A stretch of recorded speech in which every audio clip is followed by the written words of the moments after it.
Entonces, tenemos lo siguiente. Un espacio vectorial no es otra cosa más que un conjunto donde viven vectores, ¿ya? Cuando hablamos de vectores, por ejemplo, W, yo les pongo una flechita para que se entienda que son vectores. Un vector podría ser, por ejemplo, una n-upla. Un vector en R3, por ejemplo, podría ser algo así, ¿ya? ¿Qué otra cosa podría ser un vector? Podría ser un vector también, porque solamente estoy hablando de, podría ser un vector, podría ser una matriz, por ejemplo, si estuviéramos trabajando en el espacio de 2×2. Un vector también podría ser un polinomio, un p de x, podría ser un 3x a la cuarta más 5x cuadrado menos x más un medio. Eso es un polinomio. Un vector también podría ser una cierta función, donde una f de x igual, no sé, una función, donde f de x es una función real de variable real. ¿De acuerdo? Un vector es cualquier ente. Incluso yo podría definir, por ejemplo, que un vector, un conjunto formado por los estudiantes de este curso de Álgebra 2, donde cada uno de ustedes, yo podría decir que es un vector. Ya es medio abstracto lo que les estoy diciendo, pero esa es la idea, es un conjunto de objetos que tienen una cierta operación suma, que la vamos a denotar con un círculo, y una cierta operación de un escalar por un vector. Cuando hablamos de una operación suma, es que nosotros podemos definir la suma, por ejemplo, de dos vectores, de la manera que nosotros querramos, ¿de acuerdo? O sea, no es una manera única, o sea, la suma usual, por ejemplo, si nosotros pensáramos que estamos trabajando con n-uplas, o sea, con vectores en R3, uno sabe que la suma de dos vectores, por ejemplo, podríamos decir un vector u sub 1, u sub 2, u sub 3, más, con esta suma encerrada en un círculo, b sub 1, b sub 2, b sub 3, la suma usual, ustedes saben que es este más b1, u2 más b2, u3 más b3, pero yo podría definirla así, u1 menos b1, puedo poner un 0 ahí si quiero, y puedo poner u2 más b3. Entonces, en esta suma que yo acabo de inventar, sumar el vector 1, 2, 0 más el vector menos 3, menos 1, 5, ¿qué vector quedaría? Dice, tome la primera componente del primero, réstele la primera componente del segundo, o sea, sería 1 menos 3, aquí nos daría 4, después dice, ponga un 0 ahí, y después dice U2, o sea, la segunda componente del primer vector, más la tercera componente del otro, o sea, 5 más 2, 7. Y si ustedes se fijan, en esta nueva suma que acabo de inventar, el vector 1,2,0 de R3 sumado con el vector menos 3,1, menos 1,5 es el vector 4,0,7. Y nadie me podría discutir que esto es falso. ¿Por qué? Porque es una suma que yo inventé. ¿De acuerdo? De la misma forma, por ejemplo, yo podría escribir el vector alfa, un escalar, perdón. Cuando hablo de un escalar es un número real ponderado por un vector u de la forma alfa ponderado por u sub 1, u sub 2, u sub 3, y yo lo invento. Digo, esto va a ser igual a u sub 1 al cuadrado, perdón, u sub 1 elevado a... Yo estoy inventando esta operación. Podemos inventar que es u sub 1 elevado a alfa, alfa u sub 2, y al u sub 3 no le hago nada. Con este invento que acabamos de hacer ahí, con esta nueva operación, un escalar, ¿a qué sería igual, por ejemplo, el escalar 3 por el vector 3, menos 2, 1? ¿qué vector nos quedaría? Dice, primera componente, elévela a 3, o sea, sería 3 elevado a 3, coma. Alfa, que es 3, por la segunda componente, por menos 2. Y después dice, escribe el otro. Entonces esto va a ser igual 3 por 3, 9, 9 por 3, 27. 3 por menos 2, menos 6 y 1. Entonces, el escalar 3 multiplicado por este vector de R3 va a ser igual a este otro vector. ¿Qué quiero con esto que le estoy así como rayando de manera arbitraria acá? Es que ustedes visualicen que un espacio vectorial en el fondo es cualquier conjunto de vectores donde es que están premonidos, o sea que poseen una cierta suma y una cierta multiplicación de un escalar por un vector. ¿De acuerdo?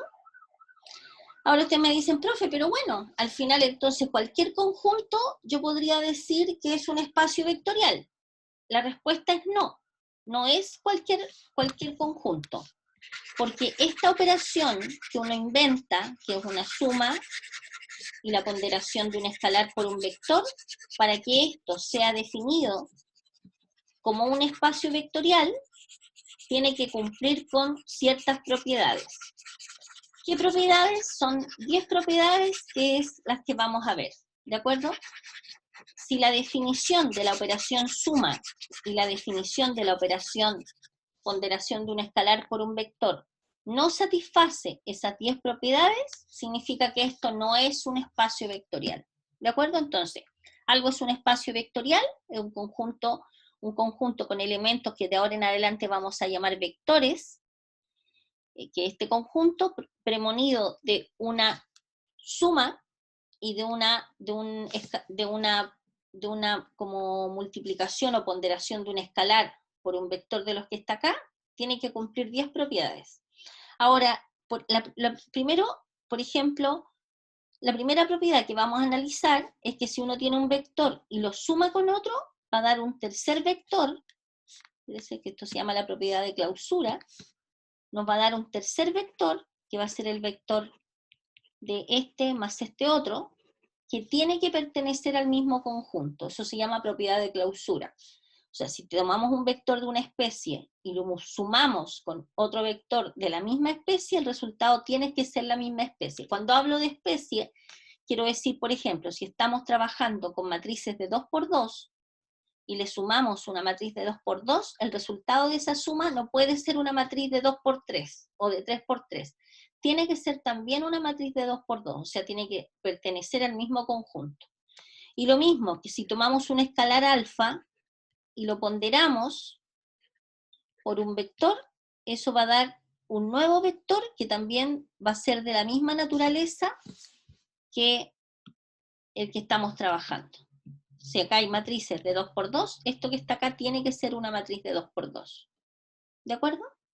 Entonces ahora lo que vamos a hacer es ver cuáles son esas propiedades que tiene que cumplir un conjunto para decir que estamos frente a un espacio vectorial. ¿Ya? Que son las propiedades que vamos a tener que chequear cuando yo les pida, por ejemplo, demuestre que este conjunto es un espacio vectorial. ¿Ya? Ya, esa es una pequeña introducción. Ahora, en adelante, esta suma que aparece acá es la suma inventada, ojo con eso, a menos que si uno no dice lo contrario, o sea, uno tiene que decir que es la suma usual, ¿de acuerdo? Cuando digo usual, por ejemplo, ustedes ya saben cómo se suman dos matrices, componente a componente, o saben cómo se suman dos vectores, por ejemplo, en R2 o en R3, ¿ya? Si no se dice nada respecto a esta suma, o sea, uno tiene que especificar de qué suma estamos hablando, ¿ok? Entonces, espacios vectoriales y subespacios vectoriales. Primero, ¿cuánto vamos a estar frente a un espacio vectorial? Entonces, un espacio vectorial sobre un cierto cuerpo K. A ver, a lo que nos estamos refiriendo acá es el conjunto acá, es el conjunto donde nosotros vamos a tomar los escalares alfa. Esos alfa que yo les decía van a estar en un cuerpo K, que para efectos prácticos de nuestro curso, ese cuerpo que los escalares los vamos a sacar siempre de los números reales. Porque también podrían pertenecer a los números complejos, ya. Pero nosotros vamos a trabajar con este cuerpo como los números reales. Entonces, un espacio vectorial es un conjunto B con una operación suma, tal que esta operación suma es un grupo abeliano. Ahora vamos a ver qué significa que sea un grupo abeliano. Y una operación producto por escalar, que vamos a llamar ponderación, que cumple que la operación externa definida por un puntito toma un escalar que vive acá, en los reales, y toma un vector y los multiplica. Y el resultado va a parar al mismo conjunto. Entonces, las primeras propiedades son las siguientes. Las propiedades que debe cumplir esta operación ponderación de un escalar por un vector son las siguientes. Vamos a agrandar un poquito, ya. Para todo vector que viva en el conjunto B, que es el conjunto que estamos analizando, si eso no es un espacio vectorial, y para todo alfa en los reales, se tiene que cumplir que el escalar, voy a decir multiplicado, pero el equivalente a decir ponderado, el escalar ponderado por el vector B tiene que vivir también en el mismo conjunto. Esta se llama ley de composición externa, en realidad, ley de composición externa, o propiedad de la clausura, ¿ya? Después, si tenemos un escalar y lo multiplicamos por la suma de dos vectores, esto es lo mismo que tomemos el escalar y lo multipliquemos por un vector, más el escalar multiplicado por el otro vector, ¿de acuerdo? Después, si tenemos la suma de dos escalares, o sea, el alfa y el beta son números reales, la suma de dos escalares multiplicado por un vector, esto es lo mismo que el escalar por el vector, más el otro escalar por el vector. Después, si tenemos la multiplicación de dos escalares, fíjense que alfa por beta, como alfa es un real, beta es un real, la multiplicación de estos dos números reales también es un número real. Entonces, la ponderación de un escalar, que es alfa por beta, multiplicado por el vector b, va a ser igual a alfa por b, beta por b. O sea, lo que está diciendo acá es que podríamos primero multiplicar el escalar que está más adentro, que es beta, por b, y ese resultado lo multiplicamos por alfa, ¿ya? Y la última, que es la existencia de la unicidad, nos dice que el escalar 1, que es el número 1, es nuestro 1 común y corriente de los números reales, multiplicado o ponderado por un vector b, siempre nos tiene que dar el vector b. O sea, es imposible, o sea, en el fondo, independiente de la operación producto que nosotros definamos, esa operación tiene que cumplir con que el número 1 multiplicado por un vector nos debe dar el mismo vector. ¿Ya? Ya, estas son las 5 propiedades que debe cumplir la operación ponderación de un escalar por un vector. Y ahora, cuando hablamos de grupo abeliano, que es lo que aparecía acá, aparecen las otras 5 propiedades que tiene que cumplir esta nueva operación, que es nuestra operación suma. ¿Ya? Que en el fondo la operación suma toma un vector que vive en B, otro vector que vive en B, y los suma los dos, y el resultado tiene que vivir en B también. Entonces, acá es la propiedad de clausura o ley de composición interna, que nos dice lo siguiente, que si uno tiene un vector y lo suma con otro vector, el resultado tiene que ser un vector también que viva en el mismo conjunto. ¿Ya? Esa es la propiedad de clausura o ley de composición interna. Después, la propiedad asociativa nos dice que si tenemos un vector y le sumamos la suma de otros dos vectores, uno puede asociar, por ejemplo, tomando el primer vector, sumándolo con el segundo y el resultado por el tercero. ¿Ya? O sea, podemos asociar como nosotros queramos. Después, la existencia del elemento neutro. Existe un cero, ojo con esto, porque este cero no necesariamente es nuestro cero. A ver, lo que quiero decir es esto, va a depender de la operación suma, cuál va a ser este cero que está acá. A ver, espérense un poquito. Este cero que está acá, no necesariamente es el cero usual que nosotros usamos. Lo que quiero decir, supongamos que el conjunto que estamos analizando nosotros es R2. ¿Cuál es el vector nulo habitual que nosotros usamos acá? El 0,0, ¿no es cierto? ¿Sí? Este 0 correspondería a este 0 si es que nosotros estamos analizando el conjunto B con la suma habitual, o sea, la que toma un vector, por ejemplo, U sub 1, U sub 1 coma b sub 1 más u sub 2, coma, u sub 1, coma u sub 2,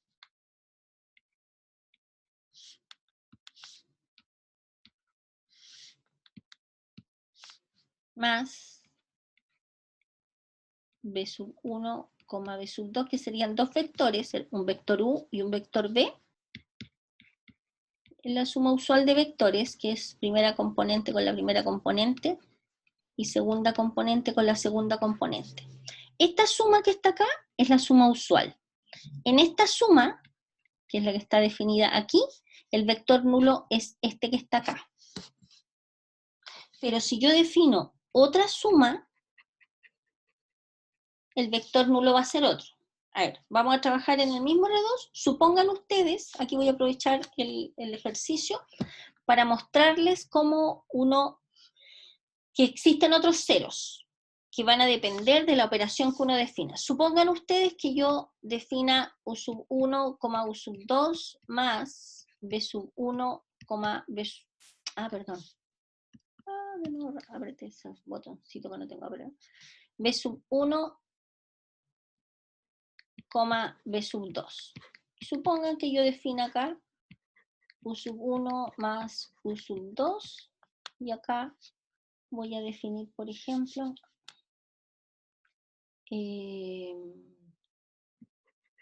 u sub u sub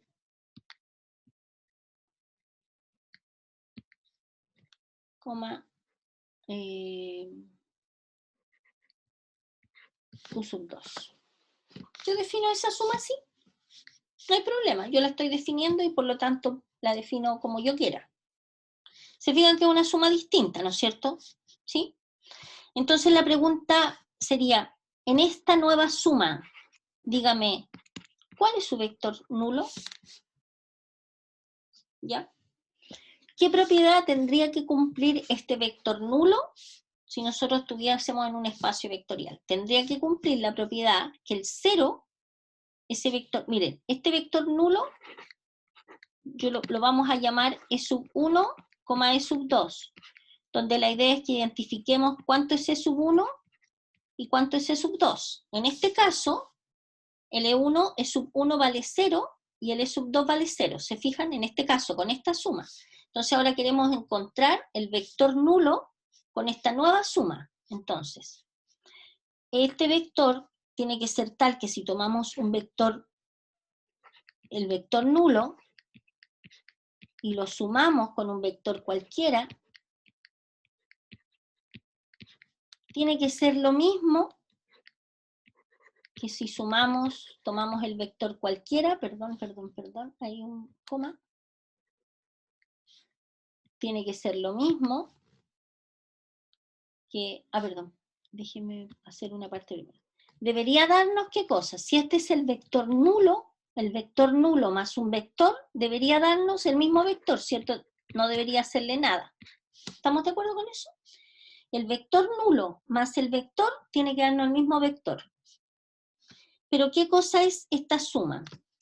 Creo que me voy a pasar a la pizarra ahora porque ahí voy a empezar a rayar encima de lo que está escrito y se va a ver pésimo. Entonces estoy anotando aquí en un papel para volver a escribir allá la suma que acabamos de definir.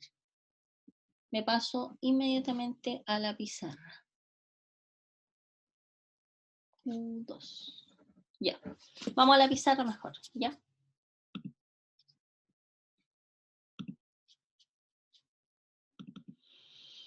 Ya, para los que se hayan perdido lo que estamos haciendo, o sea, la intención con lo que estoy haciendo ahora es mostrarles que existen, según la operación suma que uno defina, uno puede encontrar otros ceros, ¿ya?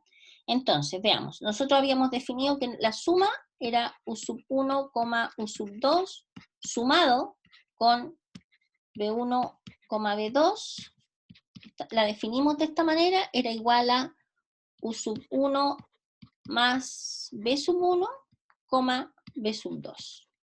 ¿Ya? Entonces, andábamos buscando un 0, que es E sub 1, E sub 2. Y este 0, si existe, tiene que ser único. ¿De acuerdo? Entonces, 0 sumado con un vector u cualquiera tiene que ser igual al vector. Y además, el vector u sumado con el 0 nos tiene que dar también el mismo vector. Entonces veamos, el vector 0 es E1, E2 más U1, U2, y esto debería ser igual al 1, U2, ¿no es cierto? Entonces, ¿qué vamos a tener acá? Vamos a tener que E1, ¿cuál es la suma de estos dos vectores? Según esta propiedad, según esta definición que está acá arriba. Va a ser E1 más U1, ¿y qué dice acá? Dice, mire, no pesque este componente, simplemente le va a quedar B2. Tome lo que vale la segunda componente del segundo vector. La segunda componente del segundo vector es U2. Y esto tiene que ser igual a 1, U2, ¿cierto? Cuando un vector es igual a otro, cuando componente a componente son iguales. ¿Cierto? ¿Qué podemos deducir de este sistema? U2 es igual a U2, no hay ninguna información. Pero de acá vamos a tener que sub 1 es 0. ¿Cierto? ¿Cuánto vale E sub 2? ¿Podemos deducir de acá cuánto vale E sub 2? Pregunta.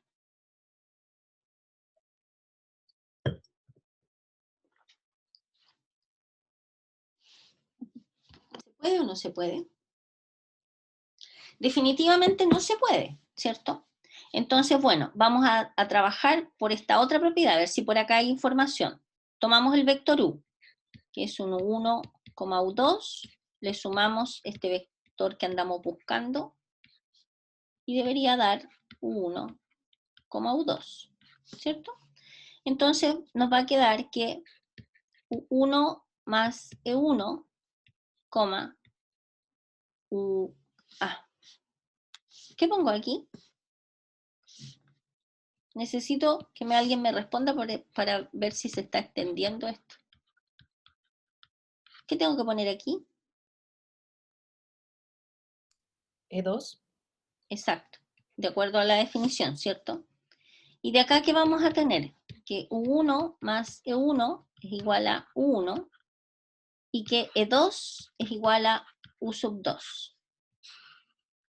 Fíjense que de acá nos arroja que E1 vale 0. Y de acá nos arroja que E2 vale U sub 2. Entonces, nosotros podríamos decir, por ejemplo, que el vector nulo en este caso es 0, E2, que vale U sub 2. ¿Sí? Pregunta, ¿este vector nulo es único para todos los vectores U que vivan en el conjunto? A ver, ¿Sí? ¿es único? Debería. ¿Sí? O sea, debería ser, pero la pregunta ¿es único?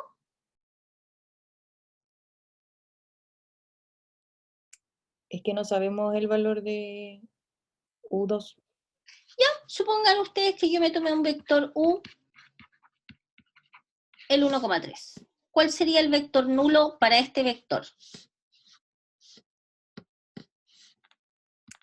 0,3. Para este vector sería el vector nulo el 0,3. Ya. Si yo tomo ahora, en verde, un U igual a 7, menos 5. ¿Cuál sería el vector nulo para este vector?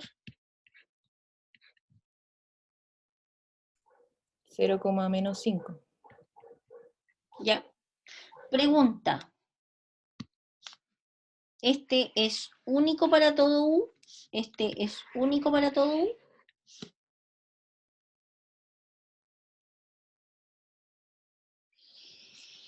¿Cuál es el concepto de único? Es que hay uno solo, ¿cierto? Que solo sirve para ese. No. Cuando hablamos de único, a ver, es como el concepto de que existe solo uno. Por ejemplo, así como una observación política así del momento.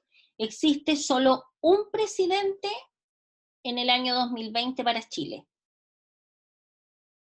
El señor Piñera es único el año 2020, porque es el único presidente de Chile que tenemos. Sea bueno, más o menos, malo, eso ya es otro tema, que no vamos a discutir ahora, en este momento. Pero ¿es el único? ¿Él es único? Sí, porque no tenemos otro presidente, estoy hablando en el año 2020. ¿Se entiende? Es único. No puede ser, por ejemplo, que si yo le pregunto a usted, ¿cuál es su presidente del año 2020? Y alguien dice, sí, bueno, mi presidente es Bachelet, el año 2020. Yo lo miro y le digo, oiga, pero espérese un poco, si esta cuestión no es subjetiva, no es que uno elige cuál es el presidente. Usted tiene que decir el que es. Y el que es Piñera. ¿De acuerdo? Por lo tanto, él, para todos los chilenos, independiente a qué chileno usted le pregunte, va a tener un único presidente que es Piñera. ¿Me entiende? Lo mismo pasa acá. Es como que nosotros fuésemos vectores y le preguntamos a este vector, ¿cuál es su vector nulo? Mi vector nulo es el 0,-5. Le preguntamos a este otro vector, ¿cuál es su vector nulo? El 0,3. ¿Se fijan? Y así, a cualquier vector que ustedes le pregunten, le va a responder 0, su segunda componente. Para cada vector hay uno, ¿me entiende? Pero no es uno solo que sirva para todos. Por lo tanto, en este caso particular, con esta definición de suma significa que no existe el vector nulo, porque si existiera el vector nulo, tendría que ser igual para todos, porque entonces existe un único. ¿Me siguen? O sea, para una persona, a ver, ¿se entiende la idea de unicidad? No puede ser. Para un vector, encontramos un vector nulo. Fíjense ustedes que si hablamos de la suma habitual, cuando uno trabaja con la suma habitual, hay un único supervector nulo, que es el 0,0. Pensando en la suma habitual, ¿cuál es el vector nulo de este vector? El 0, 0. ¿Por qué? Porque el 0, 0 más este vector da el mismo vector, sí, pensando en la suma habitual. ¿Cuál es el vector nulo para este vector?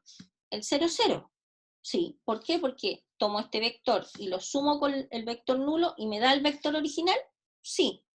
Cualquier vector que ustedes se den en R2, si lo suman con este vector nulo, les va a dar el mismo vector.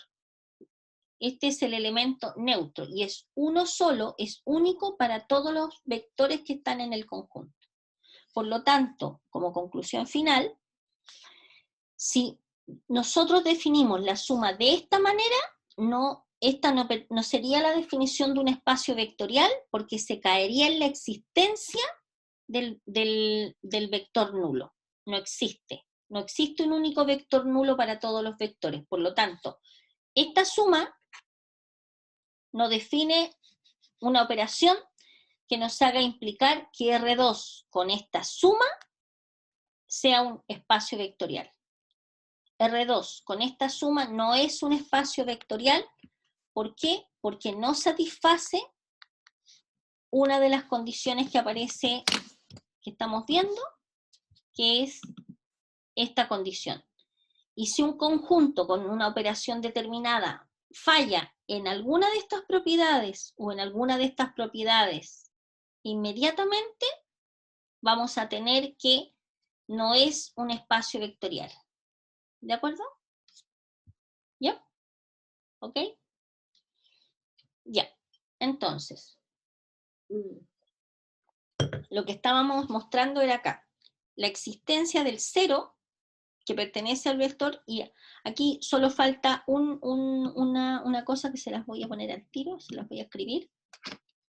Existe acá, existe un único, este es un único, así se pone único, que es un signo de exclamación así para abajo. Existe un único vector nulo que pertenece a B, tal que cumple esto para todo vector en B. Y esa es la existencia del elemento neutro. ¿Ya? Una vez que exista el elemento neutro, que es el 0, así el 0 en notación de 0, que ya vimos que podía ser cualquier otra cosa, si existe ese 0, entonces va a existir otro elemento que se va a denotar por menos b. Ojo, que tampoco necesariamente va a ser el mismo vector con un signo negativo delante. Esto es notación que representa el inverso aditivo de b, ¿ya? Este vector es un vector tal que si tomamos el vector b y le sumamos su inverso aditivo, nos va a dar el vector nulo. A ver, en la suma usual, pensemos nosotros que estamos trabajando, supongan ustedes que yo estoy pensando que b son los números reales, ¿ya? Y estamos pensando en la suma habitual y la ponderación de un escalar habitual. En este conjunto, ¿cuál es el neutro aditivo? Fíjense que nuestros vectores son números reales ahora.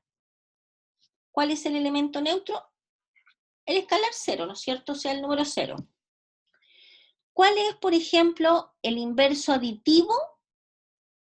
O sea, lo que estoy diciendo. Si el vector b es el número 3, supongamos, que es un vector que vive en los reales. Este numerito vive en los reales, ¿cierto? El número 3. ¿Cuál es el inverso aditivo de 3? Que lo vamos a denotar por menos b. Esto es notación. En este caso particular tiene un sentido, pero no siempre va a ser así. El menos 3. ¿Por qué? Porque 3 más menos 3 nos da el neutro que es 0. Esto es el inverso aditivo, pensando en la suma usual. ¿De acuerdo? ¿Ya? Entonces, si existe el neutro, también tenemos que chequear que existen los inversos aditivos, que son aquellos vectores tal que al sumarlos con un vector original, nos da el vector nulo. ¿De acuerdo?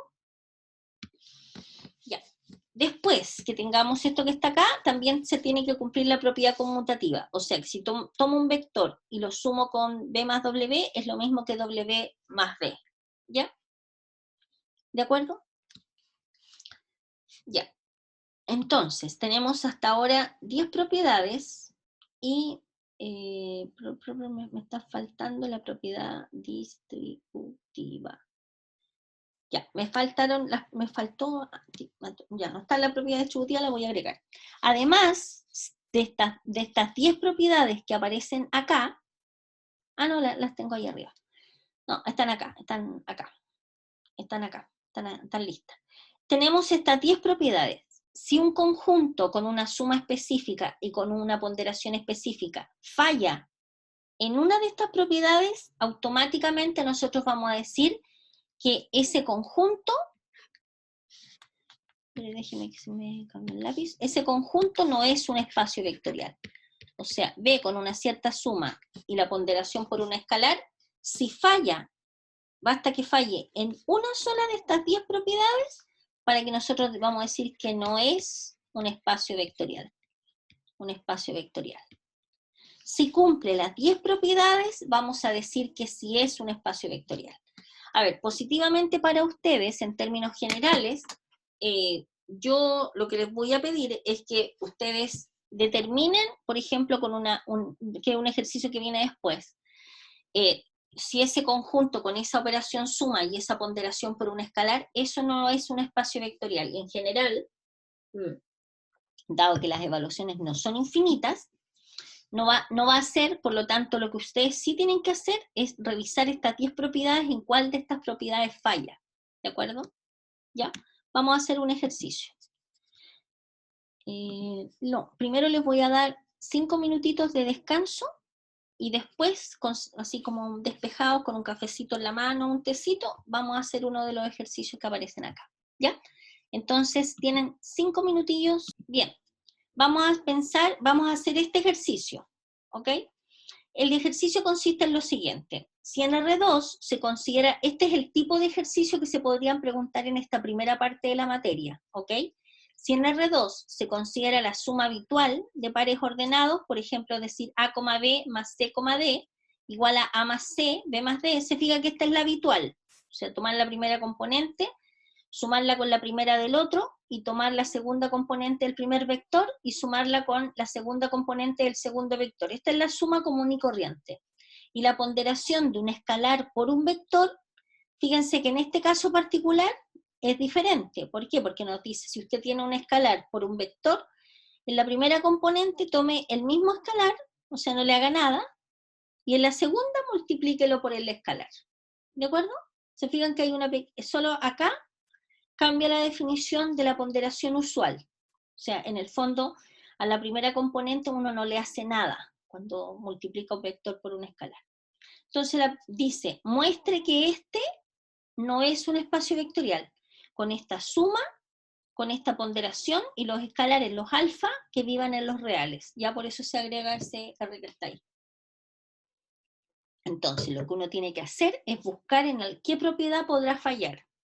Entonces, uno mira las propiedades y como que dice, a mí me tinca que esta propiedad, que dice que si tengo dos escalares, lo sumamos y lo multiplicamos por un vector, esto debiera ser igual al primer escalar por el vector más el segundo escalar por el primer vector. Cuando uno quiere probar que algo no es, basta con que uno exhiba un contraejemplo. ¿De acuerdo? O sea, un caso particular. Cuando uno quiere probar que siempre es, uno lo tiene que hacer de forma general. Vuelvo a repetir, si uno quiere probar que algo no es, basta que uno muestre un contraejemplo. Por ejemplo, supongamos que nosotros queramos probar, supongamos que yo haga la siguiente afirmación. Todas las clases de álgebra 2 comienzan exactamente a la hora, a las 8:30. Supongamos que tengamos todas las clases a las 8:30. Todas las clases comienzan exactamente a las 8:30. Y yo les digo, ¿eso es verdadero o es falso? Entonces uno de ustedes dice, esto, profe, es falso, pero ¿por qué le voy a decir yo es verdadero? Entonces, no, profe, porque supongamos que hayamos tenido clase el 18 de septiembre, también estoy inventando. Porque, profesora, el 18 de septiembre yo ingresé a clase a las 8 y usted todavía no había activado la clase, usted activó la clase a las 8:15. Lo tengo anotado porque tengo una bitácora de los inicios de cada clase. Entonces yo miro, reviso, supongamos que yo tengo una bitácora también, digo, tiene toda la razón. Y con eso que usted me está mostrando, que en el fondo es un contraejemplo, automáticamente hace falsa la afirmación de que todas las clases en el semestre han partido a las 8:30. ¿Me entienden? Entonces, cuando ustedes quieren probar que algo no es, basta con que exhiban un contraejemplo. ¿Y qué es un contraejemplo? Es un caso particular donde la cosa no funciona. ¿Ya? En este caso particular, nosotros visualizamos esta propiedad que está dentro de las propiedades que vimos y dijimos, bueno, vamos a ver un caso particular. Si tomamos alfa igual a 3, beta igual a 7, y por ejemplo este vector, no necesariamente tienen que ser el mismo, pero le estoy mostrando un ejemplo, esto tendría que ser igual a 3 por el vector 6,1 más 7 por el vector 6,1, que es lo que nos indica esta propiedad que está ahí. ¿De acuerdo? Que es lo que nos indica esta propiedad. Pero vamos a trabajar por este lado y después vamos a trabajar por el otro lado y vamos a ver si llegamos a los mismos vectores. ¿Qué cosa es 3 más 7? 3 más 7 es 10. ¿Qué cosa es 10 ponderado por o multiplicado por el vector 6,1? De acuerdo a esta definición. ¿Qué dice esto? Dice, deje el 6 tranquilo, no le haga nada. No le haga nada. Pero la segunda componente multiplíquela por el escalar. 10 por 1, 10. Entonces el resultado de esta parte es el vector 6,10. ¿Qué pasa acá? Apliquemos la multiplicación del escalar 3 por el vector 6,1. ¿Qué dice esta multiplicación? La primera componente dice déjela tal cual, no le haga nada. Y la segunda, multiplique el escalar por el número que aparece ahí. 3 por 1, 3. Más, de nuevo, este escalar que es el 7, multiplicado por el vector 6,1. ¿Qué nos dice la propiedad? A la primera componente no le haga nada, déjela tal cual, y multiplique el escalar por el número que aparece ahí. 7 por 1, 7. ¿De acuerdo? ¿Cómo es la suma de dos vectores? Si nos fijamos en la definición, es la común y corriente. O sea, Sumamos primera componente con primera componente y segunda componente con segunda componente. Entonces 6 más 6, 12, y 3 más 7, 10. Este vector que nos dio acá es igual que el vector que nos dio acá. Definitivamente no, ¿no es cierto? Son vectores distintos. Por lo tanto, no se cumple que alfa más beta por un vector es lo mismo que alfa por un vector más beta por el otro vector, que es una de las propiedades que teníamos listado de las 10. Por lo tanto, este conjunto no es un espacio vectorial. ¿De acuerdo? Y eso es, estimados, el tipo de ejercicio que se podrían preguntar de esta parte. ¿Por qué? Porque pretender que ustedes demuestren las 10 propiedades da como para media prueba. Y la idea es no preguntar solo 2 preguntas. ¿Ok? ¿Ya? Y eso sería la parte que tenía preparada para hoy día del comienzo de espacios vectoriales.